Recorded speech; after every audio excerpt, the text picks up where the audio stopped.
بندہ نواز ہے، ذرہ نواز ہے، جتنی بھی محبتیں ہیں وہ بالآخر اپنا عروج اور بانکپن کھو دیتی ہیں۔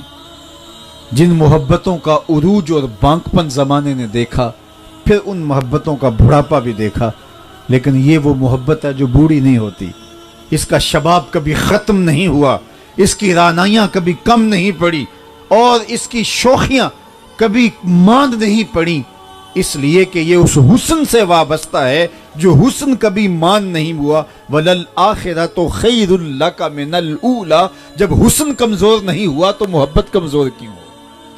محبت کمزور کیوں ہو؟ تو جب حسن با جمال ہے اور با کمال ہے اور ہر لہجہ نیا طور نئی برق تجلی، اللہ کرے مرحلہ شوق نہ ہوتے، تو پھر مجھے بتائیے کہ یہ محبت کم کیسے پڑ سکتی ہے اور اس میں کمزوری کیسے آ سکتی ہے؟ تو صدیاں گزرنے کے باوجود بھی یہ محبت تازہ ہے، یہ محبت نو بنو ہے۔ یار ابو بکر نے تو حضور کو دیکھا تھا، جناب عمر نے تو جمال محمدی کا نظارہ کیا تھا، بلال حبشی نے تو رج رج کے حضور کو دیکھا تھا، لیکن صدیوں گزرنے کے بعد غازی علم الدین نے تو نہیں دیکھا تھا، جان کیسے مار دی؟ تو یہ محبت تازہ بتازہ ہے، یہ محبت کبھی باسی نہیں ہوتی، یہ محبت اس کا شباب کبھی کم نہیں پڑتا، اس لیے کہ محبوب کا حسن کبھی مان نہیں پڑا۔ جنہوں نے دیکھا ہے یہ حسن ان کے دلوں میں بھی تازگی دیتا ہے، اور جنہوں نے محض سنا ہے یہ حسن ان کے دلوں کو بھی جولانیاں اور جوانیاں بخشتا ہے۔ اس لیے کائنات اس حسن پہ جمع ہوتی ہے تو پھر زندگی کا مقصود پاتی ہے، اور اگر یہ حسن سے نصیب نہیں ہوتا تو پھر زندگی کا جمال ہی نصیب نہیں ہوتا۔ تو آئیے میں اور آپ اپنے دل کے ربط کو حضور کے ساتھ جوڑ لیں، حضور کے ساتھ اپنے تعلق کے خاطر کو مضبوط کر لیں۔ یہ تعلق جتنا مضبوط ہوگا، یہ محبت جتنی مستحکم ہوگی، اتنا ہی دل قوی اور طاقتور اور توانا ہوگا۔ دنیا کی محبتیں دلوں کو کمزور کر دیتی ہیں، یہ محبت دل کو توانا کرتی ہے۔ اگر اقبال کا لہجہ پھر ادھار لوں تو وہ بولتا ہے کہ قید میں پہنچا تو حاصل مجھ کو آزادی ہوئی، دل کے لٹ جانے سے اس گھر کی آبادی ہوئی۔ ہر شے لٹتی ہے تو برباد ہوتی ہے، دل لٹتا ہے تو آباد ہوتا ہے۔ برق گرتی ہے تو یہ نخل ہرا ہوتا ہے، جتنی بجلی زیادہ گرتی ہے اور اس قدر ہی یہ نخل اور ہرا ہوتا ہے۔ اس پہ شگوفے پھوٹتے ہیں، برگ و بار آتا ہے، یہ درخت ثمر بار ہوتا ہے۔ یہ محبت مشکلات، آلام، تکالیف اور مصائب کے ساتھ دبتی نہیں ہے، بلکہ اور نکھر کے سامنے آ جاتی ہے۔ نہیں تو پوچھو بلال حبشی کو، جب امیہ بن خلف مارتا ہے، چنگھاڑتا ہے، ظلم کرتا ہے، جبر کی داستان رقم کرتا ہے، بلال حبشی کے سینے پہ پتھر رکھ دیتا ہے اور سخت حالات کے اندر آپ سے چکیاں پسواتا ہے، لیکن بلال کی زبان پہ آہد کی کونپنیں پھوٹتی ہیں۔ کوئی گزرتا ہوا پوچھتا ہے، بلال یہ تمہیں مارتا ہے، یہ تمہارے اوپر تشدد کرتا ہے، لیکن تمہاری زبان پھر بھی آہد پکارتی ہے، محمد محمد کی صدائیں دیتی ہے۔ جب یہ تمہارے اوپر جو ہے وہ تازیانے لگاتا ہے، تم روتے نہیں ہو، چیختے نہیں ہو، چنگاڑتے نہیں ہو، بلکہ تم آگے سے مسکراتے ہو۔ بلا زخم کھا کے بھی کوئی مسکراتا ہے، بلا تازیانے کھانے کے بعد بھی چہرے کے اوپر اور ہونٹوں کے اوپر تبسم آتا ہے۔ یہ عجیب سی تمہاری کہانی ہے۔ تو بلال کہنے لگے، تم اس محبت کی لذت نہیں سمجھتے، اس کا سرور تم نہیں سمجھتے، اس کا کیف تم نہیں سمجھتے۔ وہ جوں مجھے مارتا ہے، جوں میرے اوپر ظلم اور تشدد کرتا ہے، میری محبت کو اور نشہ چڑھتا ہے، اور بدنامی سے آتا ہے محبت کو جنوں، نشہ اور ہی تیز ہوتا ہے جتنی کہ ہوا لگتی ہے۔ تو کہا یہ تو میرے لیے سرور باطن ہے، یہ تو میرے لیے قرار جاں ہے، زخم پہ زخم کھا کے جی، خون جگر کے گھونٹ پی، آہ نہ کر لبوں کو سی، یہ عشق ہے دل لگی نہیں۔ جب عشق کیا ہے، جب محبت کی ہے، اور محبت بھی اس لازوال حسن سے کی ہے، تو پھر اس پر جو ہے وہ اس طرح کا انداز کیا کہ میں ان زخموں پر اور ان تکلیفوں پر آنسو بہاؤں، بلکہ یہ زخم تو پھول کی مانند ہیں، یہ زخم تو میرے لیے قرار باطن ہے، اور یہ تسکین جاں ہیں۔ تو یہ محبت بندہ نواز محبت ہے۔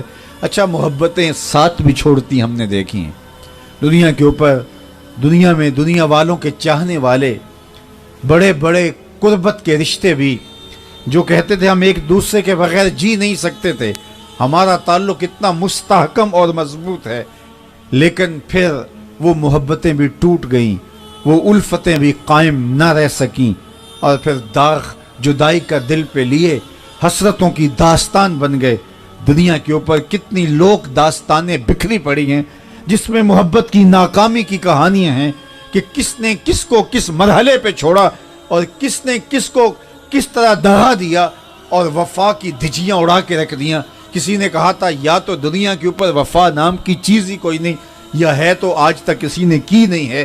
تو آج دنیا کیا کیا باتیں کرتی ہے، لیکن یہ اس محبت کی بات ہے، یہ اس الفت کی بات ہے جو غرض سے ملوث ہوتی ہے تو وہ بالآخر دم توڑ جاتی ہے۔ لیکن جس محبت کی کہانی آج ہم چھڑے ہوئے ہیں، جس الفت کے نام پہ آج ہم بیٹھے ہیں، جس محبت کے نام پہ آج یہ مجلس سجی ہے، وہ محبت ایسی بندہ نواز ہے کہ کبھی ٹوٹتی نہیں ہے، کبھی وہ الفت کم نہیں ہوتی، اور محبوب محب کو کبھی تنہا نہیں چھوڑتا، اور کبھی محب کو محبوب سے شکایت بے وفائی کی نہیں ہوتی۔ بلکہ میں تو یہ کہا کرتا ہوں کہ گاڑیوں کے پیچھے لکھا ہوتا ہے صنم بے وفا، تو میں اپنے دوستوں کو پوچھتا ہوں کہ بتاؤ یہ کیا لکھا ہے، تو وہ کہتے ہیں آپ بھی تو پڑھ رہے ہیں۔ تو میں نے کہا اس کا مفہوم کیا ہے جناب، آپ بتا دیجئے۔ میں نے کہا یہ کسی نے کسی سے محبت کی تھی، تعلق کے خاطر قائم ہوا، لیکن بے وفائی کا داغ لیے آج یہ اپنی حسرتوں پر جو ہے وہ آنسو بہا رہا ہے، اور آج اپنے دکھوں کی کہانی سنا رہا ہے۔ یہ احتجاجی جو ہے وہ اس کا جو ہے وہ مظاہرہ کہہ لیجئے، تحریری احتجاج کہہ لیجئے، کہ وہ بتا رہا ہے کہ لوگوں دنیا پر لوگ خالص محبت نہیں کیا کرتے، یہ میری داستان پڑھ لو، اور میں اپنے نفسیات کا خلاصہ اپنی گاڑی کی پشت پہ لکھ کے تمہیں بتا رہا ہوں کہ محبت میں محبوب بے وفائی کیا کرتا ہے۔ میں نے کہا صاحب تو نے اس سے پیار کیا جس نے ہاتھ چھوڑ دیا اور بے وفائی کی، اور تجھے بے وفائی کا داغ دے کے چل بسا۔ آج تجھے اس محبت کی کہانی سناؤں جو ہاتھ پکڑتے ہیں تو حشر کے دن بھی نہیں چھوڑتے، وہ وفا نبھانے کی ریت جانتے ہیں۔ اللہ اکبر، لجپال پریت نو توڑ دے نہیں، جدی باں پھڑ دے پھر چھوڑ دے نہیں۔ یہ اس محبت کی کہانی ہے، یہ اس دل آویز پیار اور الفت کی دل آویز کہانی ہے۔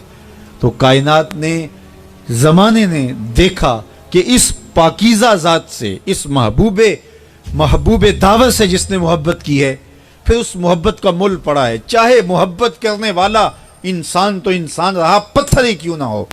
احد پہاڑ نے میرے حضور سے جو ہے وہ محبت کی ہے، آج بھی دنیا اس پتھروں کو، سنگریزوں کو چومتی ہے کہ اے پہاڑ، تو پہاڑ ہو کے میرے حضور سے محبت کرتا ہے، تو زمانے کا محبوب بنا دیا گیا ہے۔ احد جبل یحبنا ونحبہ، احد ایسا پہاڑ ہے جو ہم سے پیار کرتا ہے اور ہم اس سے پیار کرتے ہیں۔ پھر وہ پہاڑ حضور کا محبوب بن جاتا ہے، اور قیامت کا جب دن ہوگا سارے پتھر سنگریزے کر کے اور ریزہ ریزہ کر کے اڑا دیے جائیں گے، لیکن احد پہاڑ جنت میں جائے گا، اس لیے کہ یہ محبوب خدا ٹھہرا ہے۔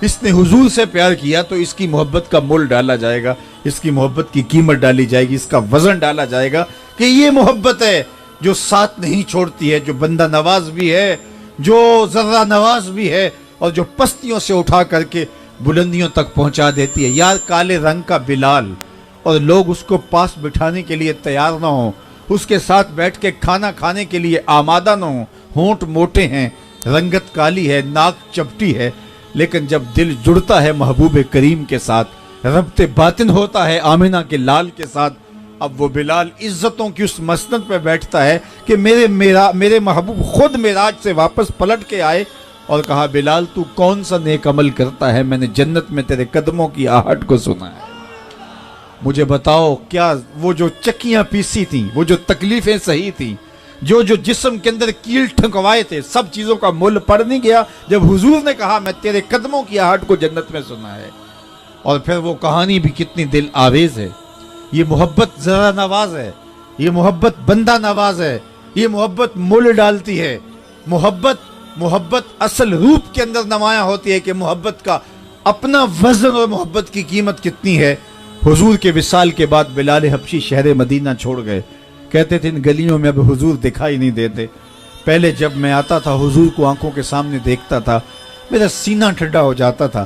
اب یہ گلیاں اداس ہیں اور میں حضور کا جمال جہاں آرا نہیں دیکھ پاتا, تو میری آتش عشق اور زیادہ بھڑک اٹھتی ہے, اور میں اپنے سینے کو اور سینے کے اندر بھڑکتی ہوئی آتش فراق کو جو ہے وہ سنبھال نہیں پاتا, تو شہر مدینہ چھوڑ کے رخصت ہو جاتا ہوں. شام کے شہر داریہ میں سکونت پذیر ہو گئے اور ایک مدت وہاں گزار دی. ابن عساکر نے اپنی تاریخ میں لکھا ہے, فاروق اعظم کے زمانے میں حضور خواب میں ملے اور فرمایا ما حاذہ الجفوۃ یا بلال, بلال یہ کیا بے وفائی ہوئی, یار ہو کے ملنے بھی نہیں آتے ہو. تو بلال حبشی رضی اللہ تعالیٰ نے ایک تیز رفتار سواری پہ دن رات مسافتیں طے کرتے ہوئے مدینۃ المنورہ پہنچے. جب حضرت فاروق اعظم کو پتہ چلا کہ حضرت بلال حبشی آئے ہیں, تو وہ مسجد نبوی سے باہر نکل کے استقبال کے لیے کھڑے ہیں. بادشاہ تو بادشاہوں کا استقبال کرتے ہی ہوتے ہیں, روز ہمارے رپورٹوں پہ تماشا لگا ہوتا ہے, لیکن یہ منظر آج تک آپ نے نہیں دیکھا ہوگا کسی غلام کا آقا نے استقبال کیا ہو. لیکن زمانے نے یہ منظر بھی اپنی آنکھوں سے دیکھا کہ 23 لاکھ مربع میل کا حکمران مسجد نبوی سے باہر کھڑا ہے. انتظار کس کا ہو رہا ہے؟ بلال حبشی آ رہے ہیں. جب بلال حبشی آئے تو حضرت عمر آگے بڑھے, کالے رنگ کے ہاتھ کو چوم کے آنکھوں سے لگایا اور ساتھ بولے یا بلالو انت سیدنا و مولانا, بلال تو ہمارا آقا بھی لگتا ہے, تو ہمارا مولا بھی لگتا ہے. تو یہ تھی محبت جس نے مول ڈالا, یہ تھی محبت جس کا وزن لوگوں نے دیکھا کہ محبت پستیوں سے اٹھا کے بلندیوں تک کر دیتی ہے. یہ خاک کے ذرے کو ہم دوش ثریا بنا دیتی ہے, یہ پستیوں سے اٹھا کر کے اوج ثریا کی بلندیوں تک پہنچا دیتی ہے. یہ وہ محبت نہیں ہے جو اچھے بڑے انسان کو بیکار کر کے رکھ دیتی ہے. غالب نے کہا تھا عشق نے غالب نکما کر دیا, ورنہ ہم بھی آدمی تھے کام کے. وہ کتنا کام کا شخص کہتا ہے مجھے عشق نے میرے پلے چھوڑا کچھ نہیں, لیکن یہ بلال حبشی سے پوچھو, عشق نے جو ہے وہ پلے چھوڑا کچھ نہیں, کہ یا عشق نے اس بلندی تک پہنچا دیا کہ بعد میں آنے والا اس بلندی تک پہنچنے کا تصور بھی نہیں کر سکتا. میں آپ سے ایک سادہ سا سوال کرتا ہوں, جس زمانے میں میرے حضور آئے تھے مجھے بتائیے اس زمانے کے خاقان کا نام کیا تھا؟ تو آپ کہیں گے جناب ہمیں کیا پتا کہ اس کا نام کیا. میں پوچھوں چلو میں اور آسان کرتا ہوں, جس زمانے میں میرے حضور آئے تھے اس نام کے کیسر کا نام کیا تھا؟ اس وقت جو ہے وہ رومن امپائر دنیا کی سپر طاقت تھی اور اس کا شہنشاہ کوئی معمولی نام تو نہیں تھا. لیکن میں آپ سے پوچھوں تو آپ کہیں گے جناب ہماری معذرت, ہمیں کیا غرض اس کا نام یاد رکھیں. چلو اس دور کی پرشین امپائر کا حکمران کسرا ایران کا نام بتائیے, تو آپ کہیں گے جناب ہماری معذرت ہم نہیں جانتے اس کا نام کیا ہے. اور اگر میں اس مجلس میں موجود سب سے کم عمر بچے سے پوچھوں کہ میرے حضور کے مؤذن کا نام کیا تھا, تو وہ سر اٹھا کے بلال حبشی کا نام لے گا یا نہیں لے گا؟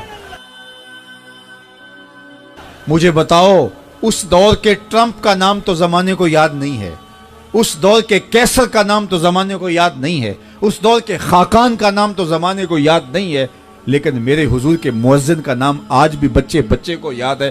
اقبال تڑپ کے بولا اقبال یہ کس کے عشق کا فیض عام ہے, رومی فنا ہوا حبشی کو دوام ہے. شہنشاہ روم کا نام زمانے کو یاد نہیں ہے, لیکن بلال حبشی کا نام آج بھی دلوں پہ نقش ہے. دنیا کے جس کونے اور جس خطے اور جس ملک اور جس بر اعظم میں بھی چلے جاؤ آپ کو بلال حبشی کے نام کی مسجد ضرور ملے گی. یہ ہے میرے حضور کے ساتھ نسبت کا نتیجہ کہ آج بھی بلال سرخرو ہو گیا, سر بلند ہو گیا. عشق نے کہاں سے کہاں تک پہنچایا, خاک کے ذرے کو ہم دوش ثریا کر دیا, قطرے کو کلزم بنا دیا, اور جو ہے وہ کہاں سے اٹھایا, پستیوں سے اٹھا کے بلندیوں تک پہنچا دیا. آؤ میں اور آپ اپنے دل کا تعلق ربط باطن حضور علیہ السلام سے جوڑ لیں, پھر زندگی کے حقیقی روپ میں دکھائی دے گی, پھر زندگی کا جمال دیکھنے والا ہوگا, پھر پتہ چلے گا کہ محبت کتنی بندہ نواز ہے اور کتنی ذرہ نواز ہے. عشق رسول کی دولت یہ ہمارا وہ سرمایہ حیات ہے کہ جو ہر دور کے اندر ہمارے لیے افتخار بھی رہا, ہمارے لیے عزت کا نشان بھی رہا. اور میں آپ کو ایک اور بات بتاؤں, امت ہر دور کے اندر مشکلات سے گزری ہے اور بہت ساری محرومیوں کا شکار بھی رہی.